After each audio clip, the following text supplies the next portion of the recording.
Have you ever wondered why the most profound moments of growth in your life often come after periods of intense struggle?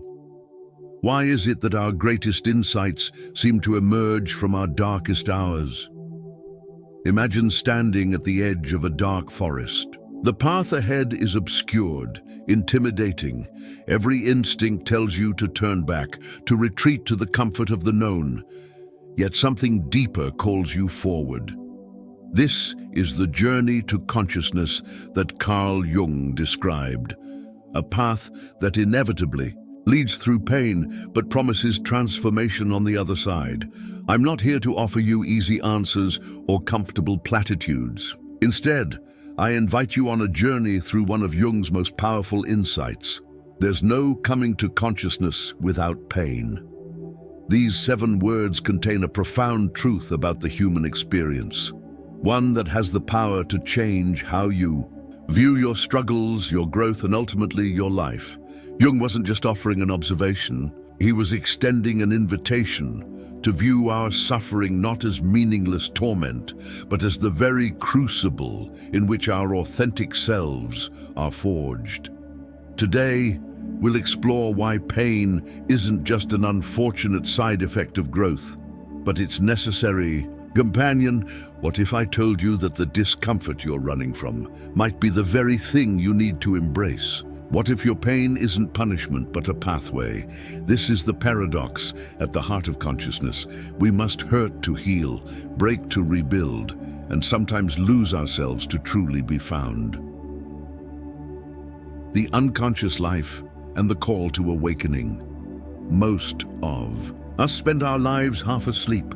We follow routines, chase goals we've unconsciously absorbed from society, and react to life's challenges from programmed responses we barely understand. This is what Jung called living unconsciously, existing without true awareness of the forces that drive us, both from within and without.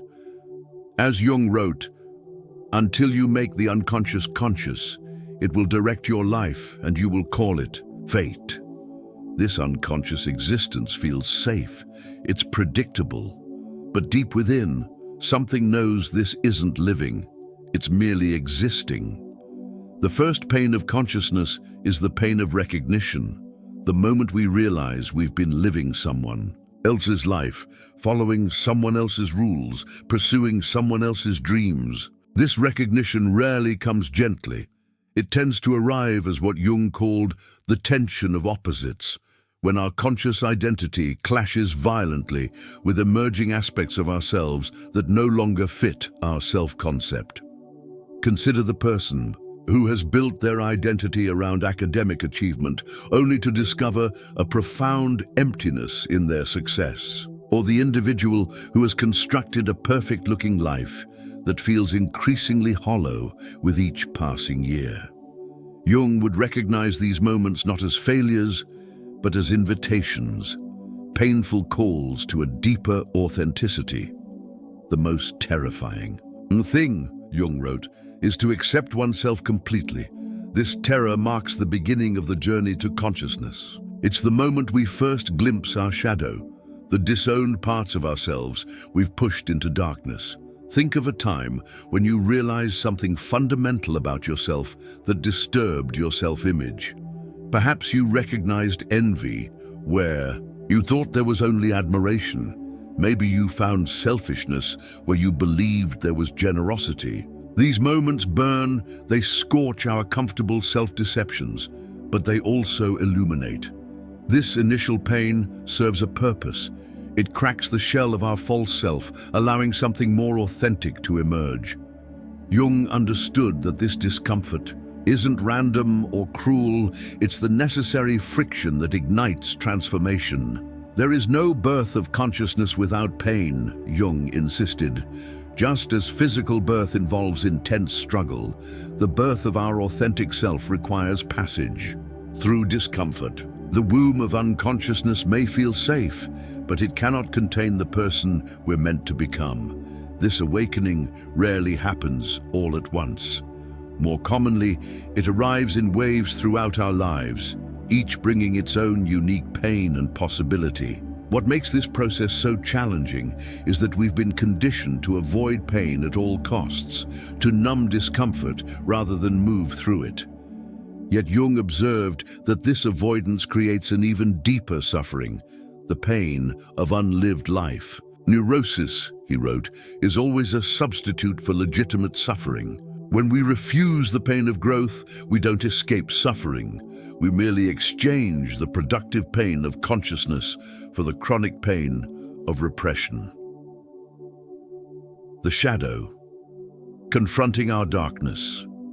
If there's one concept from Jung that has penetrated popular culture, it's the shadow, that repository of all we deny in ourselves. Yet popular understanding often misses the shadow's true nature and necessity. The shadow isn't simply our dark side, it's everything in us that remains unconscious, both light and dark. Everyone carries a shadow, Jung wrote, and the less it is embodied in the individual's conscious life, the blacker and denser it is. This darkness isn't inherently evil, it's simply unknown. What makes the shadow dangerous isn't its content, but our relationship to it. When denied, it grows stronger. When acknowledged, it becomes a source of vitality and creativity. The pain of shadow work is particularly acute because it challenges our most cherished self-image. We've invested tremendous energy in believing ourselves to be certain kinds of people: kind, rational, fair, compassionate. The shadow reveals our complexity, showing us that we contain multitudes, including qualities we've judged as unacceptable. Consider the person who prides themselves on their kindness, only to discover wells of rage within, or the individual committed to justice who must confront their own prejudices. These revelations hurt precisely because they matter. They strike at the heart of who we believe ourselves to be. How can I be substantial if I do not cast a shadow? Jung asked. This question reveals the cost of denying our complexity. In rejecting parts of ourselves, we become insubstantial, ghost-like. We forfeit our wholeness in exchange for a comfortable but incomplete self-image. The pain of shadow work manifests in many ways, as shame when we recognize our capacity for behaviors we've judged in others, as grief when we mourn the energy wasted in denial, as disorientation when our self-concept crumbles. This suffering isn't punishment, it's purification. Jung understood something profound about this process. The shadow is a tight passage, a narrow door, whose painful constriction no one is spared who goes down to the deep well. This imagery of constriction captures the felt experience of shadow work. We must compress, contract, squeeze through the tight space of self-confrontation to reach the expansiveness beyond.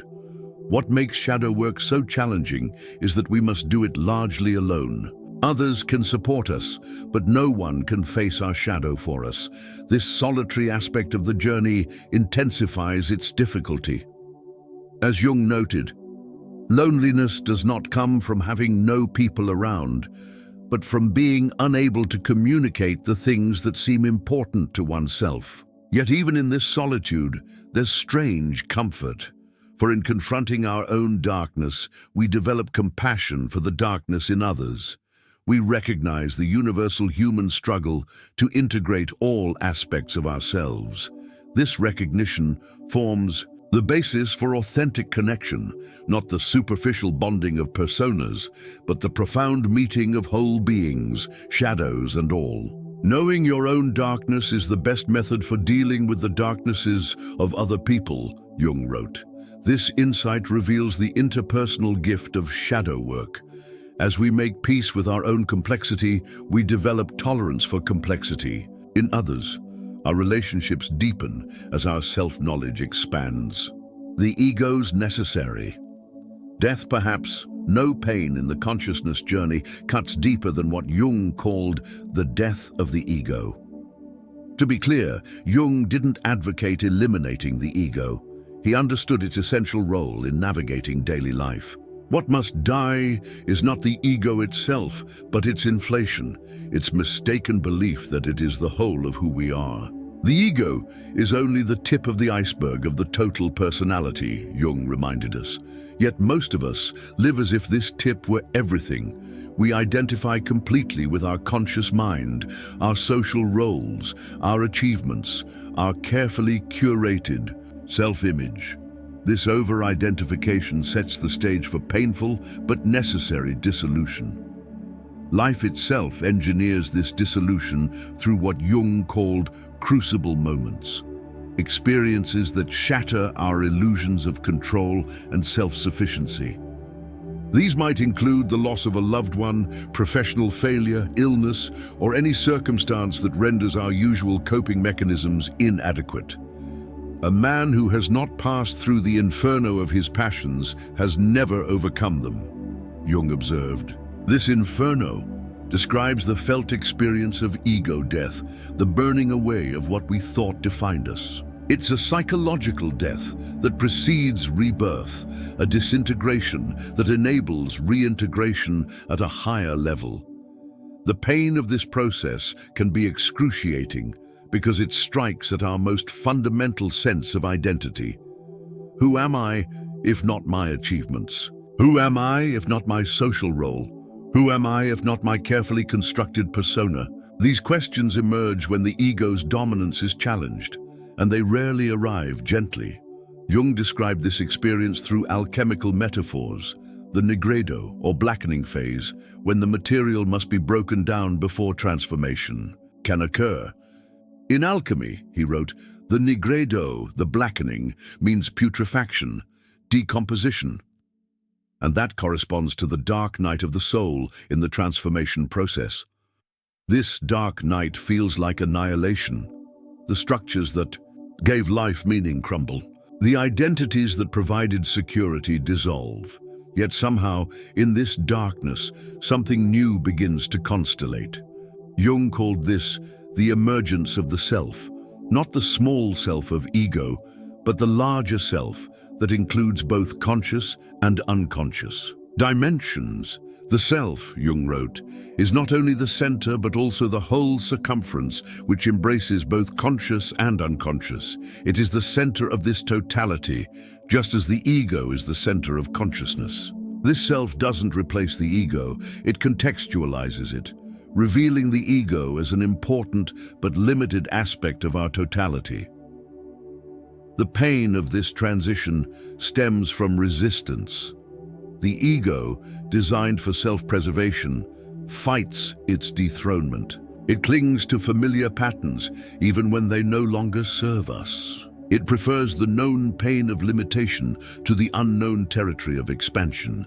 Yet there's profound liberation in surrendering this resistance.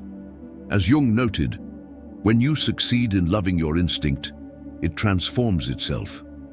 This transformation doesn't happen through conquest, but through embrace, not by fighting our nature, but by fully inhabiting it.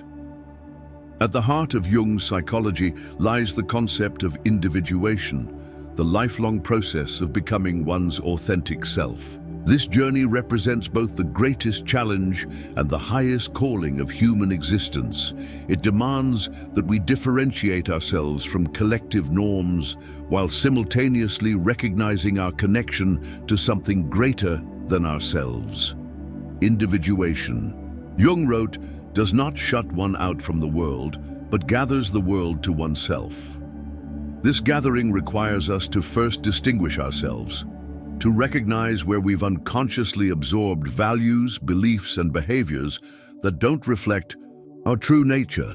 The pain in this process emerges from multiple sources. There's the loneliness of stepping away from herd mentality, the anxiety of charting unmarked territory, and the grief of recognizing time lost to conformity. Perhaps most challenging is the responsibility, the weight of authoring one's own life without predetermined blueprints. The privilege of a lifetime is to become who you truly are, Jung observed. Note his careful language. Privilege, not ease. Becoming ourselves is both gift and burden, blessing and challenge. It asks everything of us, including the courage to face rejection from those who preferred our conforming self. Consider the person who realizes in midlife that they've been living according to parental expectations rather than personal calling. Or the individual who recognizes that their chosen career satisfies social status but starves their soul. These awakenings rarely feel like liberation initially. They feel like crisis. Jung understood this crisis as necessary disruption. There is no coming to consciousness without pain, he insisted. People will do anything, no matter how absurd, in order to avoid facing their own souls. One does not become enlightened by imagining figures of light, but by making the darkness conscious. This making the darkness conscious requires sustained attention to what we'd rather ignore. Our contradictions, our unmet needs, our genuine desires that may not align with conventional success. The pain comes not just from seeing these aspects, but from the imperative to respond to them, to reorganize our lives around authenticity rather than approval. Your vision will become clear, Jung wrote, only when you can look into your own heart.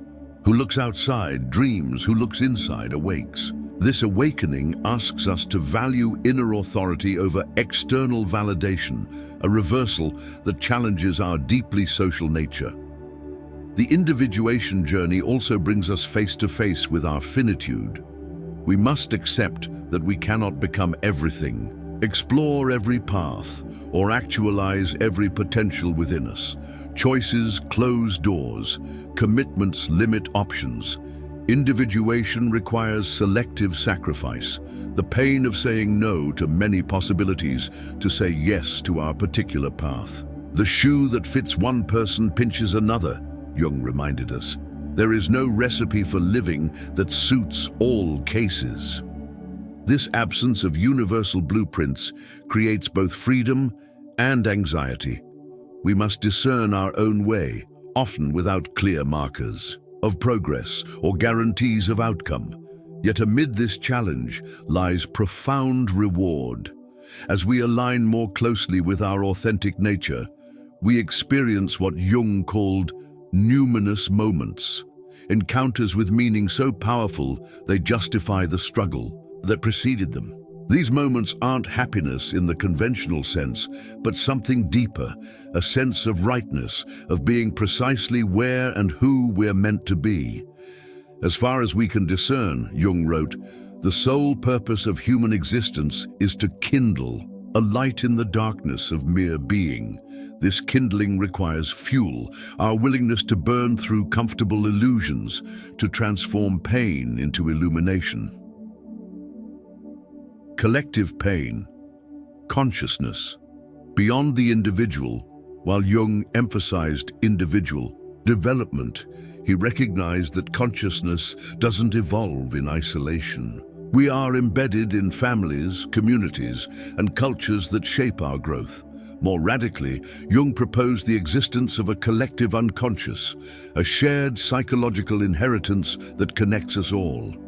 The collective unconscious, he wrote, appears to consist of mythological motifs or primordial images, for which reason the myths of all nations are its real exponents. This collective dimension means that our personal pain often reflects and connects to collective wounds, historical traumas, cultural blind spots, and societal shadows.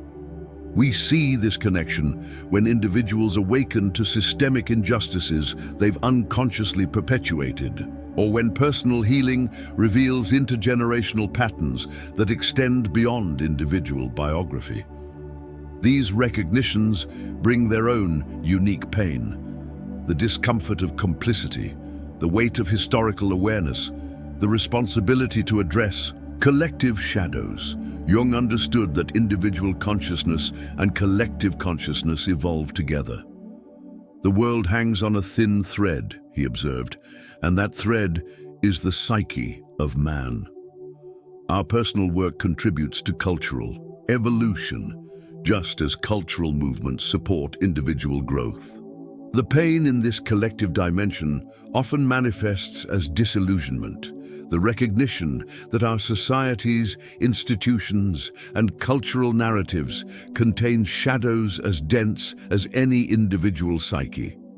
We must mourn the gap between our cultural ideals and lived realities, between what we profess and what we practice. Where love rules, Jung wrote, there is no will to power, and where power predominates, there love is lacking.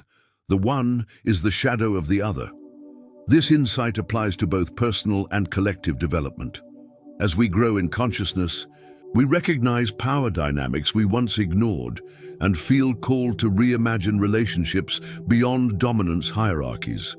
Yet Jung wasn't simply advocating social critique. He understood that genuine cultural transformation begins with individual consciousness.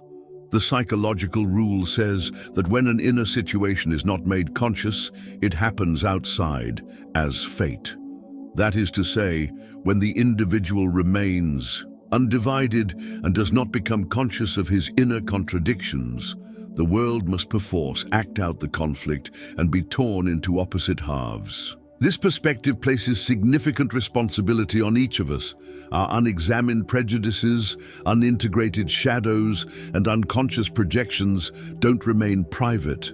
They shape our collective reality. By doing our individual consciousness work, we contribute to collective healing. The pain in this work comes partly from recognizing our impact, how our unconsciousness affects others, how our blindness perpetuates collective patterns. It also comes from the vulnerability of authentic engagement. As we become more conscious, we can no longer hide behind personas or group identities. We must meet others as individuals, with all the exposure that entails. Where wisdom reigns, Jung noted, there is no conflict between thinking and feeling. This integration of thought and emotion, of analysis and empathy, characterizes the conscious individual's contribution to collective life. Rather than polarizing into tribal positions, the individuated person can hold complexity, embrace paradox, and build bridges across difference. Jung's understanding of pain wasn't masochistic. He didn't advocate suffering for its own sake. Rather, he recognized pain as transformative when properly engaged. The goal isn't to eliminate pain, but to relate to it differently, to see it as informative rather than merely afflictive, as passage rather than punishment.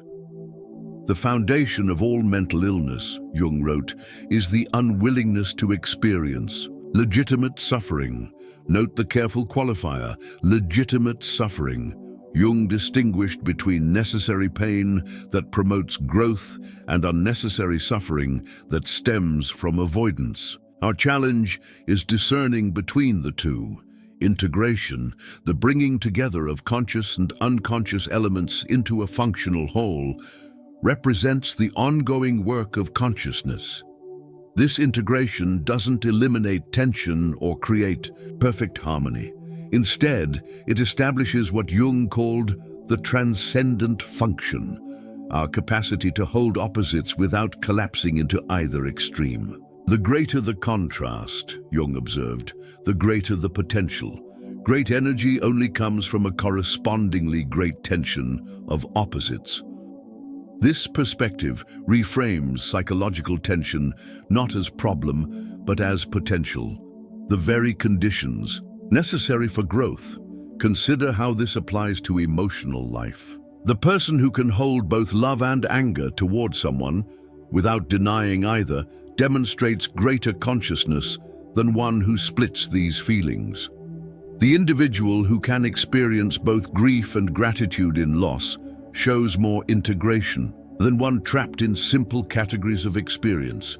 Even a happy life, Jung reminded us, cannot be without a measure of darkness, and the word happy would lose its meaning if it were not balanced by sadness. This balance doesn't mean equal portions, but rather appropriate relationship, each emotion in its proper place, neither dominant nor denied.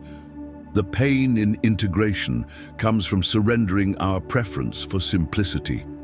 Human beings naturally See, clarity, consistency, and closure. Integration asks us to embrace ambiguity, contradiction, and openness. It demands we develop comfort with discomfort, familiarity with uncertainty.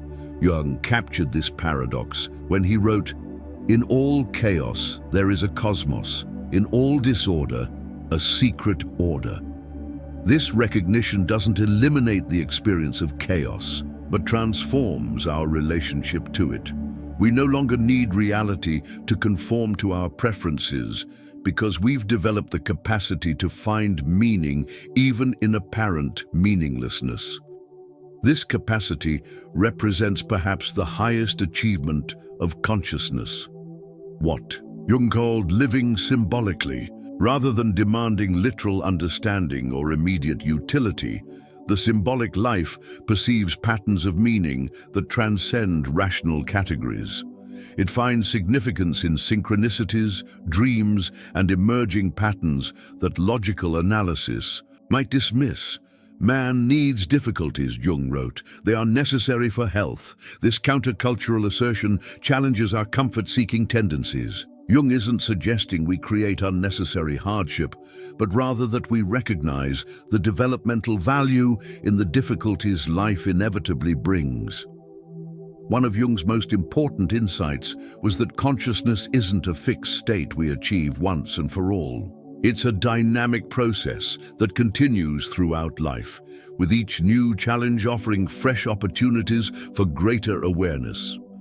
This understanding prevents both complacency and perfectionism. We never arrive, but we can continuously evolve.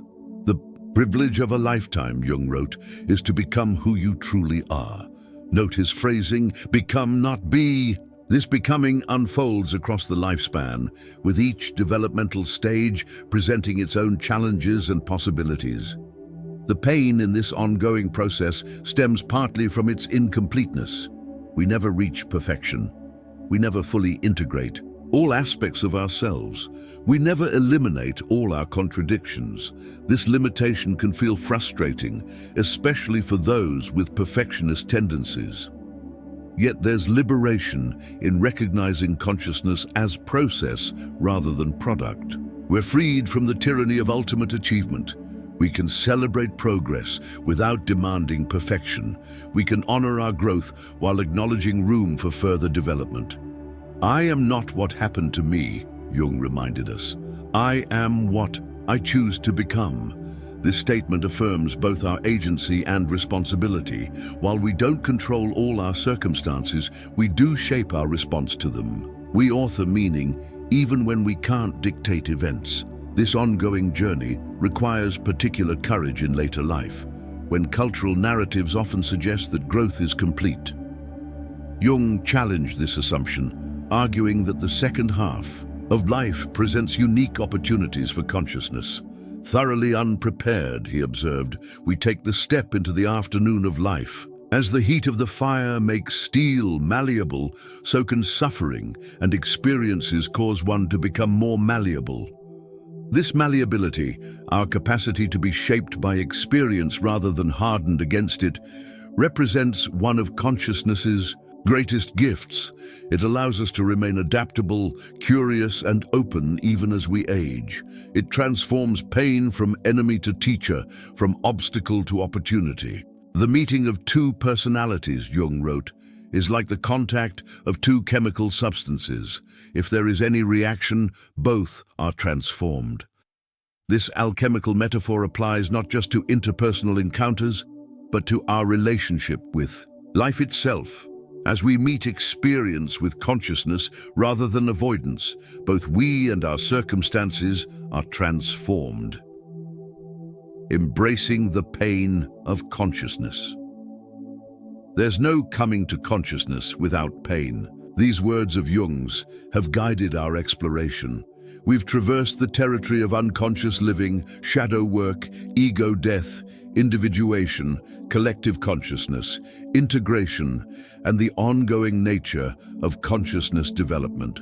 Throughout, we've encountered pain not as random cruelty, but as necessary catalyst. What might change if we approached our pain differently? not as punishment to avoid, but as invitation to expand. What if the very experiences we resist contain our greatest opportunities for growth? Jung offered this perspective. The most terrifying thing is to accept oneself completely.